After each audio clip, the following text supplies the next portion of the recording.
You see, the fundamental misunderstanding most of us fall into is this. We believe we must get somewhere, achieve something, become someone other than who we already are. And so we set off on this great journey of life like it's a straight road with a finish line at the end, some distant place where all the pieces of the puzzle finally click. But this illusion of a destination only creates a perpetual sense of incompletion. It feeds the notion that now is never quite enough, that you are never quite enough. But let me ask you, what if there is nowhere to go? What if, in this exact moment, everything you ever needed to feel complete was already present? Not as a potential, but as a reality waiting for your recognition. The game changes entirely when you act not from lack, but from fullness. To act as if you already have everything is not pretense. It is not self-deception. It is a return to sanity. It is a shift in the inner posture of your being. You are no longer begging life for scraps. You are walking through it as though you were the author of its pages, because in a very peculiar way you are. When you walk, talk, breathe, and create as if your desires are already yours, something curious begins to happen. The world bends, not because you forced it, but because you ceased resisting it. You see, reality is not as fixed as we like to think. It's more like music than mathematics. Fluid, expressive, alive. And like music, it doesn't arrive at a particular point to make sense. Its meaning is in the unfolding, the rhythm, the presence. And so when you align with that rhythm, when you live as though you are already whole, already wealthy, already loved, you become the dance rather than the dancer. This is not a matter of pretending. It is an invitation to recognize that your inner world is the starting point, not the response. You don't smile because the world is kind. You smile, and the world often returns the gesture. So too with abundance, with love, with freedom. To wait until you are free, to feel free, is like waiting for silence to begin your song. Acting as if is not an act of ego. It is a surrender to the deeper truth that you are not what happens to you, but what flows through you. The person who waits for proof before believing will always be a step behind, but the one who knows that belief is the proof, that one moves the mountains. That one dances without needing a stage.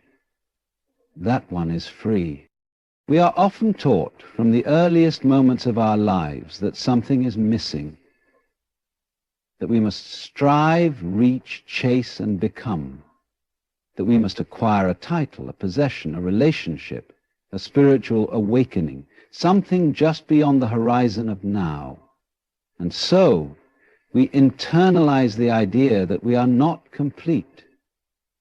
We think we are a project under construction, a work in progress, always reaching for some elusive point of arrival. But the more we chase it, the further it seems to drift away, because this idea that you are not whole in this moment is the very illusion that creates suffering.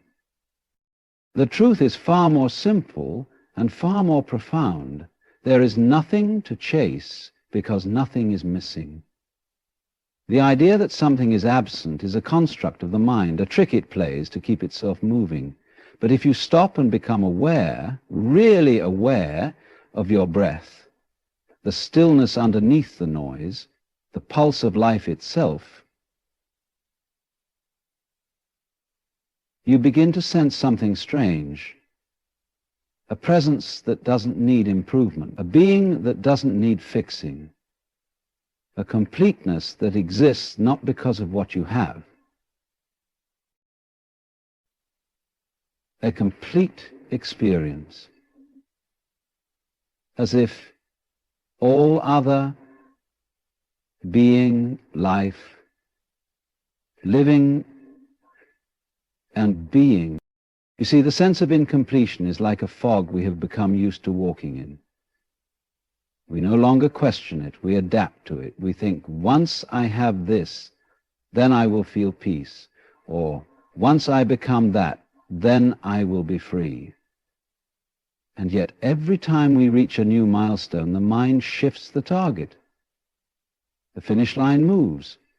What was once a goal becomes just another step. And so life becomes a cycle of postponing happiness, peace, and contentment until some future event justifies it. But pause for a moment. Strip away the noise of desire.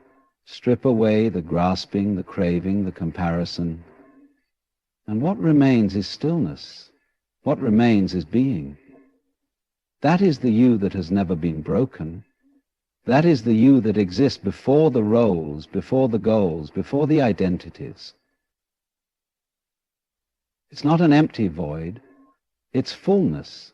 It's wholeness in its purest form. It's the you that doesn't need validation to know it exists. It simply is. When you realize this, when you feel it in your bones, the chase starts to look rather silly. Think of it like this. Imagine a wave in the ocean constantly trying to become water. It moves with urgency, it rises, it crashes, it breaks, trying so hard to be what it already is. It does not realize that it has always been water from the beginning. In the same way, we push and pull and hustle, trying to become worthy, loved, successful, enlightened, forgetting that our very essence is already complete, not perfect, but whole. And this doesn't mean you stop growing or creating, but the place you act from changes. No longer are your actions motivated by lack, by a need to prove your worth. They arise from joy, from inspiration, from the sheer delight of expressing what is already within you.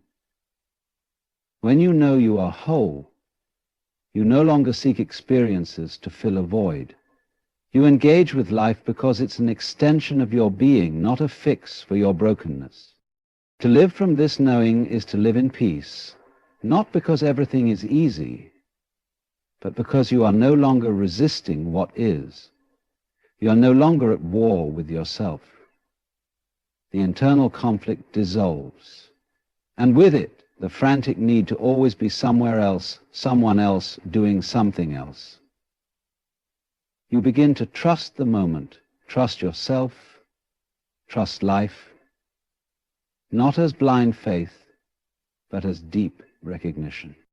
It's easy to say, I will be happy when, but notice how that phrase never ends. There's always another condition, another achievement, another piece of the puzzle. But when you let go of the idea that anything needs to be added to you for you to be whole, the chase ends. And in that ending, a quiet joy rises, not the kind that shouts or flashes, but the kind that simply is, steady, present, untouched. Most people fear that if they stop chasing, they'll become stagnant. But the opposite is true. When you realize you're already whole, your actions become more potent, more meaningful. You're not acting out of desperation or lack. You're not trying to fix your life. You're expressing it. You begin to play rather than perform. You move not to become, but because moving is part of the dance.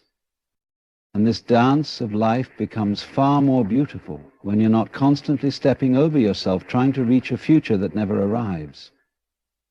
Every moment becomes enough. Every breath becomes sacred. Even the so-called ordinary things, a sip of water, the warmth of sunlight, the sound of laughter, become extraordinary because you are finally present enough to see them, to feel them, to be with them. This is the essence of having everything right now. It's not about material wealth, titles, or accomplishments. Those things can come and go. This is about the deep, unshakable knowing that you lack nothing, that you don't need to become something else to be worthy of peace, that you can return to yourself not tomorrow, not when things are better, but right now. You have been enough all along. And the moment you stop running towards something else is the moment you arrive fully where you are. And where you are, in its raw, quiet simplicity, is everything. To act as if you already have everything is often misunderstood. People think it means putting on a show, pretending to be someone you're not, faking a smile when things are crumbling, or lying to yourself about your circumstances. But the truth is far more subtle, more profound. It is not an act of pretending, it is an act of remembering. Remembering who you are underneath the layers of doubt, fear, and conditioning. It is not deception, it is recognition. A deep inner knowing that what you seek you already are. The world tells you to wait. It tells you to wait until you've earned the right to feel worthy. Wait until you've accomplished something, until someone approves of you, until the external world gives you permission to be powerful, confident, joyful. And so you wait. You wait for the job, the partner, the applause, the spiritual breakthrough. You delay the fullness of your expression in the name of realism. You tell yourself you'll be happy when circumstances justify. To act as if you already have everything is to stop waiting. It is to stop living in reaction to the world and start living as the cause.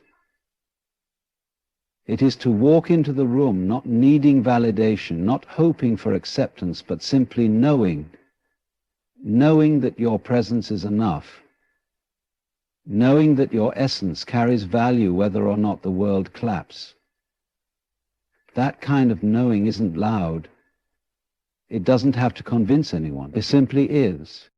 This way of being does not mean you're blind to what's happening around you. It doesn't mean you ignore your bank account or deny the challenges you face.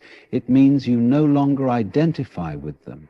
You recognize that your true power lies not in reacting to the evidence of the senses, but in standing in the feeling of already being the person you wish to become. Because in a strange paradoxical way, you only become that version of yourself when you stop trying to be them and instead live as them. The mind might say, but I don't have it yet. How can I act as if I do? And that is where you gently smile and say, I don't need to have it to be it. Because the outer form is always the echo of the inner state. And the inner state is entirely within your domain. It is the one thing in life that is always yours. You can be in a quiet room with nothing but your breath and still feel rich, still feel chosen, still feel like a vessel overflowing with life. When you begin to live from that place, the world doesn't ignore you, it responds to you. But it doesn't respond because you're demanding or manipulating or forcing. It responds because you are no longer in resistance. You've surrendered the identity of the seeker and stepped into the truth of the one who knows. This is not arrogance, this is not delusion. It is not about declaring I'm better or I'm above. It's about no longer agreeing to the smallness you were taught to believe in. It's about stepping outside of the story that says you are not enough. It's about shedding that skin and choosing to live in alignment with a deeper reality, one where your worth isn't conditional, your love isn't earned, and your joy isn't postponed.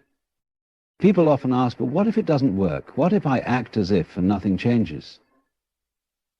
But the very question reveals the misunderstanding. You don't act as if to get something.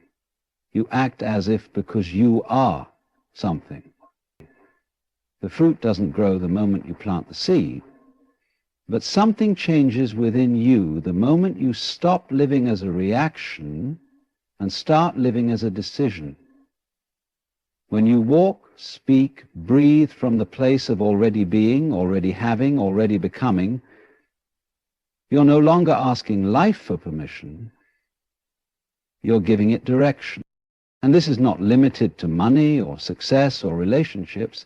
This touches every part of your being. It's how you carry yourself when you wake up in the morning.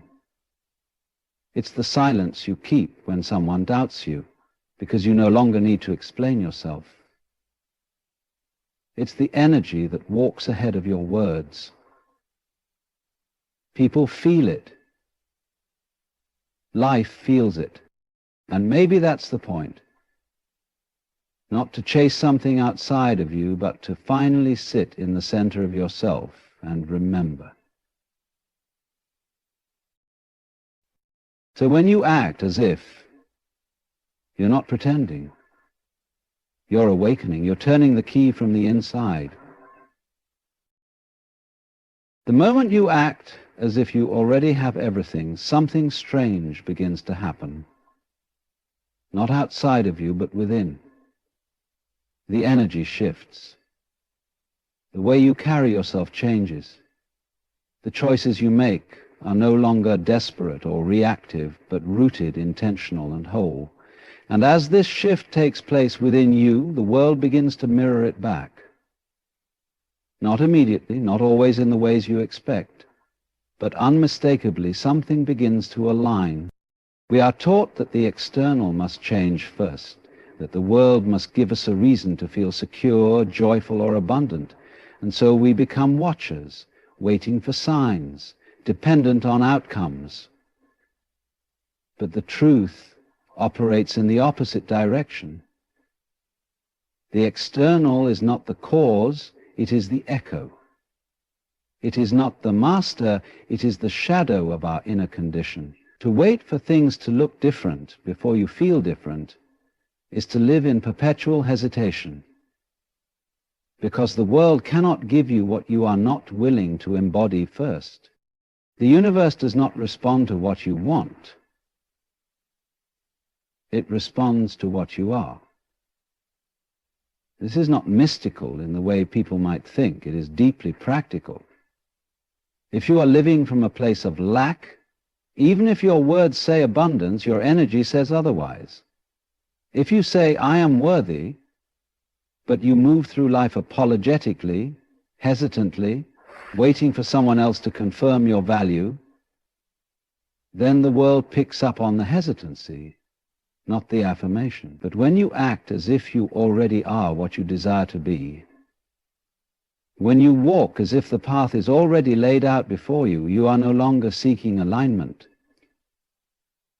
You are becoming. Imagine waking up tomorrow and deciding, not hoping, not pretending, but deciding that you are already in possession of the inner wealth you seek. That the love, the freedom, the peace you long for is not a goal, but your starting point. What would you do differently? How would you speak to others? How would you speak to yourself? How would you hold your body? Would you rush? Would you chase? Or would you move with the quiet, steady rhythm of someone who knows that all is already well? This shift is subtle. It happens not through dramatic declarations, but through small, consistent decisions. Choosing to speak from your heart instead of from fear. Choosing to slow down and listen to the stillness within rather than reacting to every external demand. Choosing to say no when something no longer fits the version of yourself that you are now living from. These small acts accumulate, and soon your outer life cannot help but reflect your inner stance. The reason acting as if is so powerful is because it bypasses the mind's constant need for evidence. The mind wants proof before belief. It says, show me and I'll believe. But that is the language of delay, the language of postponement, the language of powerlessness. The language of true creation says, I believe, and therefore I see. Not in a blind way, not in an arrogant way, but in a way that recognizes the source of reality is within. You are not tricking the universe when you act as if. You are aligning with its laws. You are tuning your inner state to the frequency of the life you desire, and in doing so you make it easier for that life to flow to you. Not because you forced it, but because you became the version of yourself who no longer blocks it. You stopped resisting your own power. You stopped arguing for your limitations. You stopped identifying with lack. Acting as if is not about pretending to be rich while your bank account says otherwise. And it's not about faking a relationship or putting on a spiritual mask. It's about living in integrity with your highest truth. And your highest truth is that you are already enough, that you are already connected, that you are already whole. From that place you begin to create not out of desperation, but out of joy. Not because you need to fix something, but because you are expressing something that is already complete. You don't have to announce it. You don't have to convince anyone. When you act as if you already have everything, the energy does the speaking for you. You begin to radiate confidence. Not a loud, boastful confidence, but a quiet, magnetic presence. You don't demand attention, but you draw it. Not because you are seeking it, but because you are not resisting your own light anymore. People may not be able to articulate it, but they feel it. The world feels it. And it's not just people. It's opportunities. Doors that once felt closed begin to shift. Conversations lead to new pathways. Ideas that once seemed far away begin to land gently in your awareness. You find yourself in the right place at the right time, not because you chased it, but because you aligned with it. You stepped into the current instead of swimming against it. You may not see the outcome right away. The external still takes time to catch up to the internal shift. But in the space between acting as if and seeing the evidence, you discover something more precious than the result itself. You discover the joy of embodiment. The joy of living as the person you once only dreamed of becoming. And in that joy, in that state of wholeness, you realize that what you were chasing was never the thing. It was the feeling, the experience, the knowing. And that knowing is available to you now. So when you act as if, you are not waiting for a sign, you are the sign. You are no longer seeking proof from the outside world. You have become your own evidence. You have become the mirror you once looked for. The moment you live as if it's already yours, you begin to embody the very energy that creates worlds. And that energy moves through you, not in fits and starts, but in flow. To understand that the self you seek to become already exists within you is to step outside of the illusion of time. You see, we are taught to perceive life as a linear unfolding, where you are here now, and what you want is somewhere ahead of you, waiting to be earned or discovered. But this is not how reality works. Not really. Reality is not a path, but a field. Every version of you, every possibility, already exists within that field. And the version of yourself who has everything you dream of, peace, joy, abundance, love, is not far away. It is not a distant achievement. It is a vibration already present in your being, waiting to be acknowledged. When you act as if you already are the version of yourself you want to become, you are not faking anything. You are choosing from within the infinite spectrum of your identity. You are saying, I will no longer live according to the story I was handed. I will live from the truth that has always been here, beneath the noise, beneath the fear. This isn't about pretending, it's about awakening.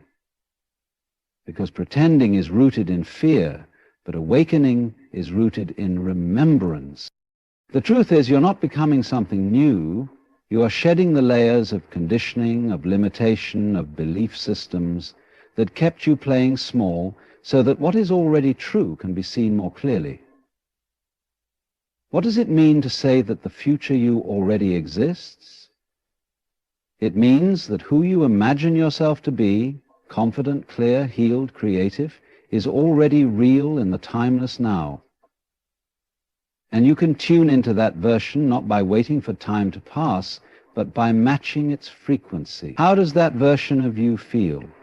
How do they speak? How do they move through the world? Not because they have something external, but because they embody something internal. This version of you doesn't wait for permission. They don't need circumstances to be perfect. They don't need everyone to understand, because they know that clarity is not given, it is claimed, and freedom is not granted, it is remembered. So when you begin to move from this inner place, your outer world begins to catch up. It must, because the world is only ever reflecting who you believe yourself to be. And here's the beautiful paradox. Nothing outside needs to change for you to live this way. That is the secret. That's the liberation. You don't have to be richer, more successful, more recognized, more loved by others to step into your wholeness. You just have to stop waiting. Stop deferring your peace. Stop telling yourself that one day you will arrive. There is no arrival. There is only now. And in this now lives every possible version of you, waiting to be chosen. The moment you realize this, your relationship with desire transforms. No longer is it about acquiring something out there. It becomes about aligning with something already in here. You don't chase the dream, you embody the dreamer. You don't search for love, you become love's resting place. And everything shifts, not because the world changed, but because your point of view did. You are no longer climbing the mountain, you are realizing you are the mountain. This awareness changes how you make decisions. Instead of asking, what should I do to become who I want to be? You ask, what would that version of me with? It's about softening into the truth of who you already are. You don't have to hustle your way into worthiness. You don't have to prove anything. You don't even have to be fearless. You just have to be honest. What would you do if you knew you already had what you seek? If you knew the outcome was certain, if you knew the universe was supporting you in unseen ways, you'd probably breathe deeper, speak slower, move with intention. And in that space, life begins to meet you. This is the art of co-creation. Not from a place of force, but from alignment. You don't bend the world to your will, you align with a deeper intelligence that's already moving through you, and as you do, the things you once chased begin to arrive. Not because you needed them to complete you, but because you finally stopped resisting them with your doubt, your fear, your self-denial. Everything you want is waiting at the level of your embodiment, not at the level of your effort. When you step into that inner knowing, your external world becomes a mirror, not a test. You see, you are not here to struggle into being. You are here to remember what has always been. To live from the awareness that you are already whole, already worthy, already capable. And from that state, everything changes. Not because you change the world, but because you stop pretending you are anything less than divine. To truly live as if you already have everything is to surrender the need to control how and when things manifest. There is a deep wisdom in this kind of surrender. Not as a passive resignation, but as an active trust in the flow of life itself. We are conditioned to believe that if we don't make something happen, it won't happen. That without pushing, striving, forcing, nothing worthwhile can come to be. But this belief is rooted in fear. The fear that life is not intelligent, that the universe does not respond to our inner world, that we are separate from the very fabric of creation. The paradox is that the more you try to force life into the shape of your expectation, the more resistance you encounter. It's like grasping water. It slips through your fingers the harder you squeeze. When you chase, you affirm lack.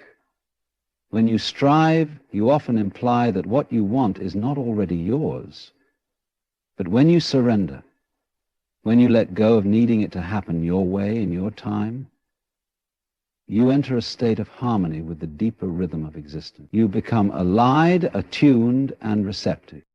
This surrender is not about doing nothing.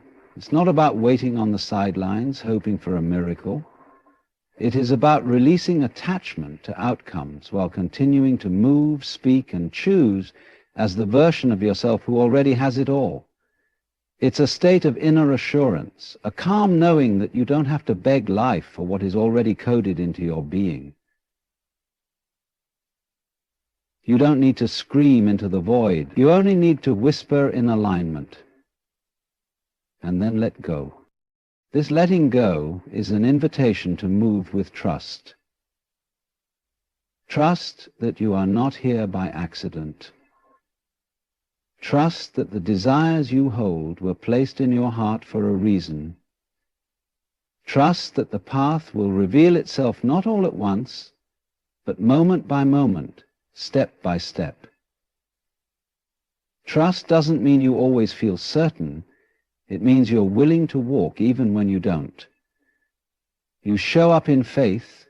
You speak kindly to yourself when doubt creeps in. You continue to embody the energy of having even when the evidence hasn't arrived yet. Because you know that it's not the evidence that creates belief, it's the belief that creates evidence. Surrender also frees you from the constant anxiety of time. You stop needing everything to happen now. You no longer measure your success by the ticking of a clock.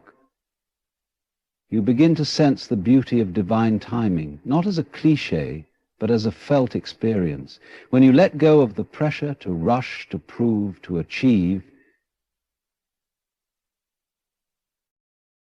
people, opportunities, and ideas begin to flow toward you, not because you're trying so hard to attract them, but because you've become a space that no longer repels them with resistance. When you surrender, you also release the mental chatter that keeps you in a state of questioning. When will it come? How will it happen? What if I'm doing it wrong? These questions are rooted in the mind's need for control. But the truth is, the mind cannot comprehend the infinite intelligence that orchestrates your reality. It cannot predict the mysterious, intricate, and often non-linear ways that your desires are coming into form. So instead of trying to figure it all out, you learn to let go. You rest in the silence between your thoughts. You become available to inspiration, guidance, and synchronicity, none of which can arrive when your mind is constantly strategizing, doubting, or comparing. Letting go also means releasing the idea that you need to be someone else in order to be worthy of what you want. So many of us believe that if we just become more productive, more attractive, more enlightened, then we'll be ready. But what if readiness is not about improvement? What if it's about remembrance? Remembering that the version of you who already has it all is not a future fantasy, but a deeper truth. already living inside of you.